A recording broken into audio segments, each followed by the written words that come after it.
Bab 1091, kisah romantis itu pasti bohong. Ketika sampai di rumah, Karina kembali ke kamarnya sambil membawa barang belanjaannya. Dia mengeluarkan isi belanjaannya dan menaruh di tempat seharusnya. Setelah mengeluarkan hampir sebagian barang, tiba-tiba Karina melihat dua kotak barang yang bukan miliknya di tas belanja. Apa-apaan ini? Karina terkejut dan buru-buru mengambil dua kotak itu untuk memeriksa. Kondom bertekstur dengan ukuran ekstra kecil. Sial. Pantas saja ketika sedang di kasir dia merasa kasir itu menatapnya dengan aneh. Saat itu Karina tidak terlalu memikirkannya, tapi sekarang dia mengerti kalau sepertinya kasir berpikir, aku gak menyangka pacar gadis ini cakep banget tapi ukurannya terlalu kecil. Setelah membayar, Kevin juga berkata kalau ukurannya terlalu kecil, tapi Karina marah padanya. Dia benar-benar tidak membeli kondom ekstra kecil ini dan tidak mengerti kenapa dua kotak ini ada di keranjang belanjanya. Karina yang kesal duduk di ranjang selama beberapa saat sampai akhirnya merasa tenang. Dia menarik napas dalam-dalam dan berpikir apa yang harus dikatakan pada Kevin. Karina melempar dua kondom ekstra kecil yang belum dibuka itu ke tempat sampah dan mengambil beberapa lembar kertas untuk menutupinya. Karina melewati ruang tamu sambil membawa kantong sampah dan berkata, "Kevin, aku mau turun untuk buang sampah." Kevin menatap curiga pada kantong sampah yang dia bawa. Seingatnya sebelum mereka pergi Kevin sudah membuang sampah dan biasanya di kamar Karina tidak ada terlalu banyak sampah. Jadi seharusnya dia tidak perlu membuang sampah lagi. Kenapa hari ini sikapnya sangat aneh? Pasti ada sesuatu. Karina agak marah saat melihat tatapannya. Aku cuma buang sampah, tapi kenapa kamu lihatin aku kayak gitu? Saat memikirkan sikap anehnya sebelum ini, Kevin menebak dan bertanya, kamu buang apa? Buang kondom ekstra kecil ya? Aku gak beli ini, aku gak beli benda sialan ini. Aku gak tahu siapa yang lempar ke keranjangku, nyebelin. Karina menjawab dengan wajah memerah. Dia merasa sangat malu ketika teringat tatapan kasir itu. Ukuran ekstra kecil, sangat memalukan. Oh, Kevin menjawab dengan acuh tak acuh dan tidak membahasnya lagi. Karina juga tidak berani menatapnya, menundukkan kepala dan pergi keluar untuk membuang sampah.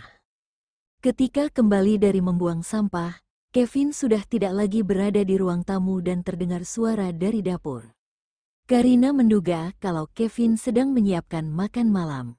Karina menenangkan dirinya dan berjalan menuju dapur. Kevin, mau aku bantu? Karina bertanya dengan santai, seolah-olah tidak ada yang terjadi. Kevin tersenyum tipis dan menolak. Gak perlu, cedera tanganmu belum sepenuhnya sembuh. Kamu tunggu saja di luar. Gak mau ah. Karina sengaja melawannya, aku mau di sini dan mengawasimu. Kevin memasak dan memakai celemek yang tidak terlihat cocok untuknya. Tapi hal ini membuat dia yang terlihat dingin jadi lebih lembut. Kevin punya kemampuan menggunakan pisau yang hebat dan Karina merasa senang melihatnya memotong sayuran. Karina hanya berdiri diam untuk memperhatikannya mencuci sayuran, memotong dan memberikan bumbu, lalu memasukkan bahan-bahan itu ke dalam panci. Beberapa saat kemudian, Kevin sudah selesai membuat hidangan yang sangat lezat dan cepat. Seperti yang banyak orang bilang, aroma masakan yang baru matang itu paling enak. Jadi Karina mencium aroma itu, merasa tergoda dan menelan ludahnya. Perlahan-lahan dia mengulurkan jarinya. Plak, telapak tangan Kevin menepuk punggung tangannya. Cuci tanganmu dulu dan pakai sumpit. Katanya, Kevin, kamu memukul aku ya? Karina berkata dengan kesal, sakit ya, sakit banget. Rasanya seluruh tanganku akan mati rasa deh. Karina berpura-pura kesakitan dan sedih. Kemudian Kevin menoleh dan menatap tangannya yang putih dan lembut. Tapi punggung tanganmu gak merah kok. Karina langsung marah. Kalau aku bilang sakit, ya sakit. Kevin mematikan kompor, berbalik, meraih tangan Karina dan menunduk. Karina tidak bisa menyembunyikan senyum manisnya saat melihat ini, merasa sedikit tersentuh juga agak malu. Karina mengira Kevin akan mencium punggung tangannya dan membujuknya kalau sudah tidak sakit lagi setelah dicium. Tapi dia tidak menyangka kalau Kevin, pria menyebalkan ini malah menggigit punggung tangannya dan meninggalkan bekas 2 gigitan. Iya, pria ini menggigitnya, meskipun tidak terlalu sakit. Coba lihat, ke depannya kamu masih berani curi makanan atau enggak? Kevin melepaskan tangannya dan lanjut memasak. Karina merasa sangat kesal. Dia pikir pria ini akan mencium punggung tangannya seperti yang dilakukan oleh pangeran di film. Sepertinya seharusnya dia tidak perlu berharap. Kisah itu pasti bohong. Memangnya ada pria yang lembut dan romantis seperti itu? Bohong, iya, kisah romantis itu pasti bohong. Kevin, aku bingung. Kamu itu pria nyebelin, tapi kok aku mau punya pacar kayak kamu ya? Karina berkata dengan marah dan keluar dari dapur. Kevin yang sedang memasak pun terdiam. Apa kesalahannya? Kenapa Karina memanggilnya pria menyebalkan? Setelah Karina keluar dari dapur, dia membuka WeChat dan curhat ke Lista. Tapi Lista hanya menertawainya dan membuat Karina sangat marah sampai hampir ingin memblokirnya. Karina memang cepat marah, tapi kemarahannya cepat mereda. Dia sudah tidak marah lagi ketika Kevin selesai menyiapkan makan malam. Karina, ayo makan. Kevin memanggil Karina yang sedang duduk di ruang tamu. Oh, ya, Karina masih mau berpura-pura marah. Tapi dia teringat Kevin selalu memasak untuknya tanpa mengeluh. Akhirnya dia merasa tidak perlu marah lagi. Kemudian bergegas ke ruang makan.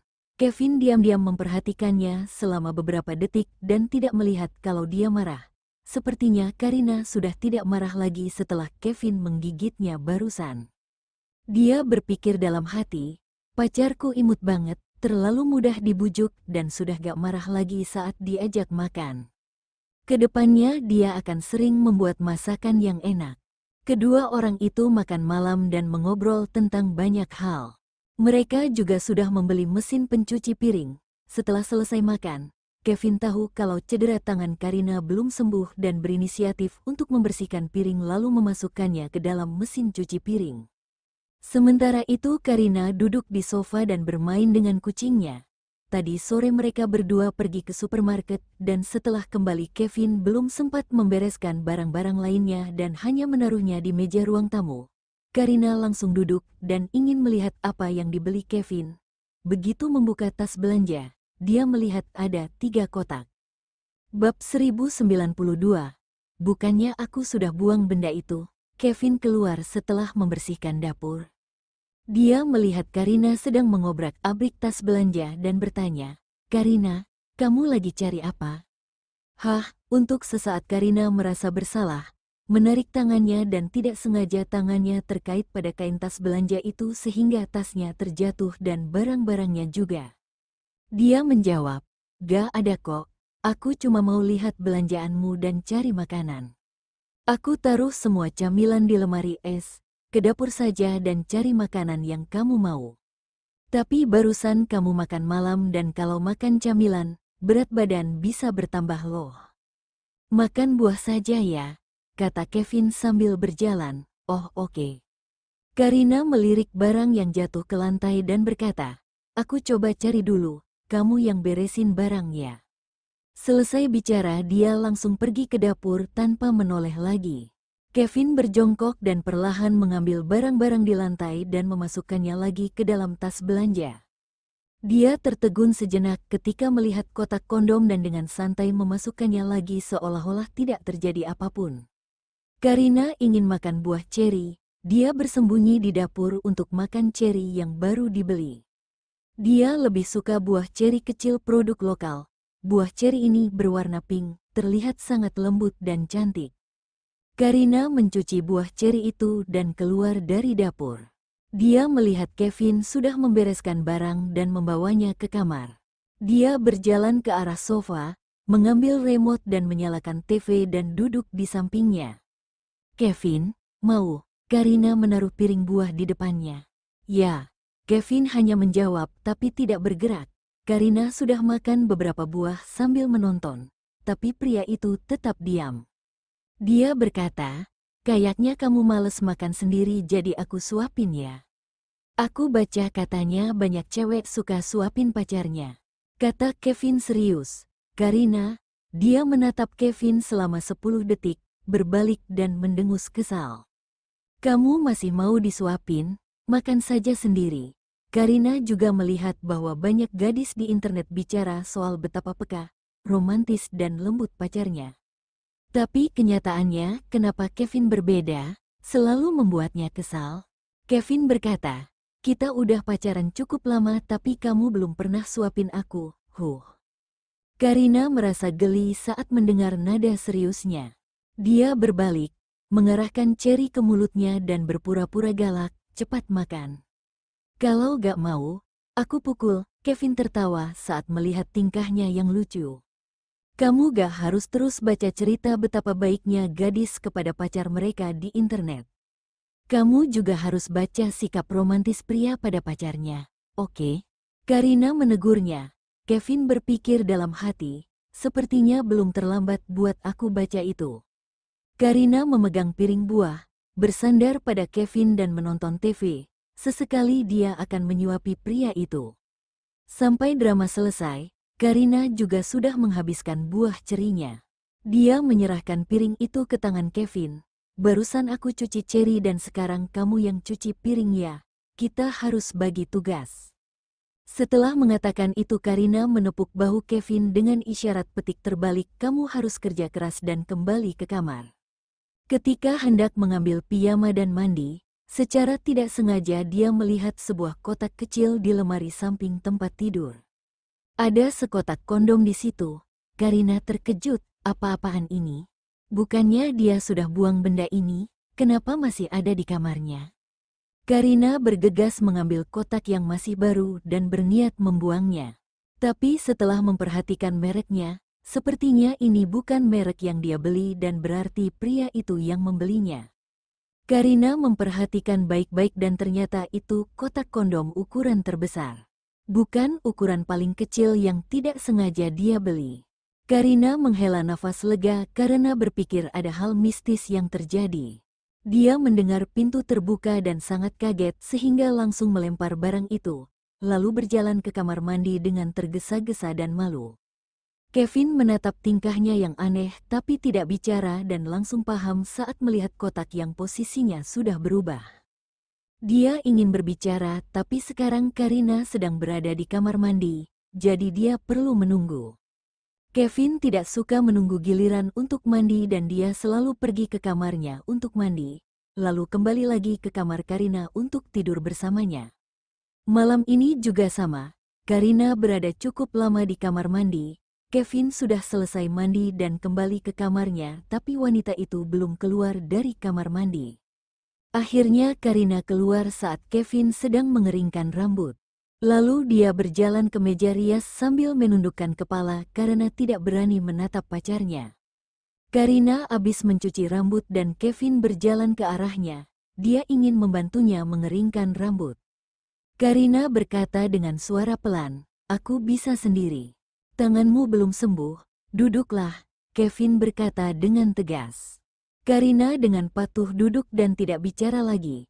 Mungkin malam ini tubuhnya jadi sedikit sensitif dan ketika Kevin mengeringkan rambutnya, sesekali tubuhnya menyentuh tubuh Karina dan membuatnya memikirkan hal yang lain. Dia takut Kevin menyadari itu dan semakin menundukkan kepala. "Jangan menunduk terus," Kevin mengangkat dagunya. Tatapan Kevin berubah saat melihat pipi Karina yang memerah. Dia berkata dengan suara serak, "Karina, kamu lagi mikirin apa?" Gak ada." Karina langsung menegakkan tubuhnya, mengangkat dagunya dan duduk dengan anggun. "Gimana kalau aku coba tebak apa yang kamu pikirkan?" Kevin membungkuk dan berbisik di telinganya. "Diam keringkan rambutku dan gak perlu menebak." Karina bergegas menghentikannya. Dia tahu kalau pria itu akan mengatakan sesuatu yang vulgar. Kevin berhenti bicara. Setelah membantu Karina mengeringkan rambut, Kevin berjalan ke tempat tidur dan berbaring. Karina duduk di depan meja rias selama hampir setengah jam. Setelah itu perlahan berjalan ke tempat tidur dan berbaring di samping Kevin. Pria yang sudah lama menunggu itu langsung menindihnya. Karina, mungkin karena sebelumnya dia melihat kotak kondom, membuat Karina merasa malu tapi sudah mempersiapkan diri dan tidak terlalu terkejut saat melihat tindakan Kevin. Hanya saja pipinya semakin memerah dan tidak berani menatapnya. Kevin menundukkan kepala dan mencium bibir pinknya, lalu bertanya sambil berbisik, "Karina, malam ini coba yang bertekstur ya." Pertama kali Karina memilih kondom bertekstur tapi akhirnya mereka gagal melakukannya karena Karina kesakitan dan terpaksa berhenti.